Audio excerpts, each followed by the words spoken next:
The Nagasena Bhikshu Sutra. 28. Is there a soul? The king further asked Nagasena, saying, Is there a soul in an ordinary person? Nagasena replied, By analysis and examination, there is no soul in an ordinary person. What can we call a soul? Is the life or living principle in the body of a person called a soul? Asked the king.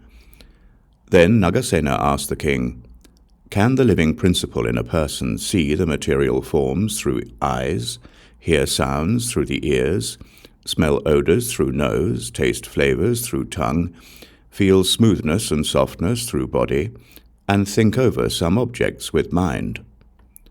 Yes, it could. Then Nagasena said, Now you and I are sitting in this palace with windows open to the four directions. Is it possible for us to see what we want to see through any window we like? Yes, we can. Nagasena said, Suppose the living principle in the body of a person can see through any orifice of the body freely. Can it see the material forms through the eyes? Can it see the material forms through the ears? Can it see the material forms through the nose? Can it see the material forms through the mouth? Can it see the material forms through the body? Can it see the material forms through the mind? No, it cannot. Suppose the living principle is in the ear. Then can it hear sounds through the ears? Can it see material forms through the ears? Can it smell odors both good and bad through the ears? Can it taste flavors with the ears? Can it feel softness and smoothness with the ears? Can it think over something using the ears? Suppose the living principle is in the nose. Then can it smell both good and bad odors through the nose? Can it see material forms through the nose? Can it hear sounds through the nose? Can it taste flavors with the nose? Can it feel smoothness and softness with the nose? Can it think over something with the nose? Suppose the living principle is in the mouth. Then can it taste flavors through the mouth? Can it see the material forms through the mouth? Can it hear sounds with the mouth? Can it smell good and bad odors with the mouth? Can it feel smoothness and softness through the mouth? Can it think over something with the mouth? Suppose the living principle is in the body. Then can it feel smoothness and softness through the body? Can it see the material forms through the body?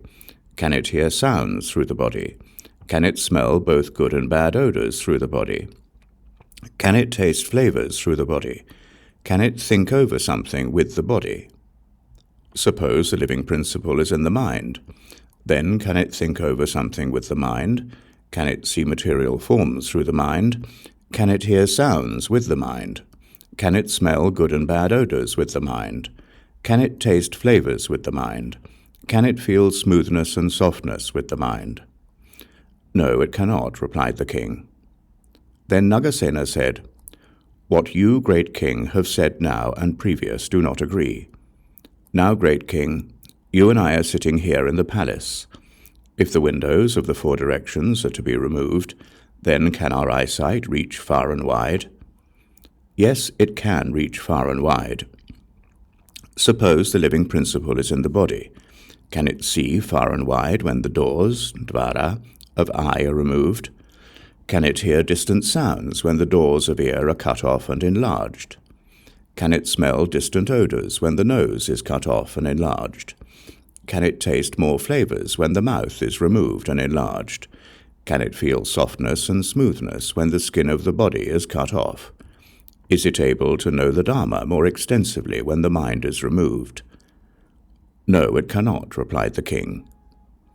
What you, great king, have said now and previous do not agree.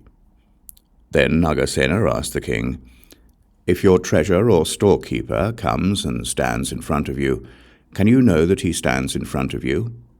Yes, I know. If the treasurer comes into the king's palace, does he know that he has entered the king's palace?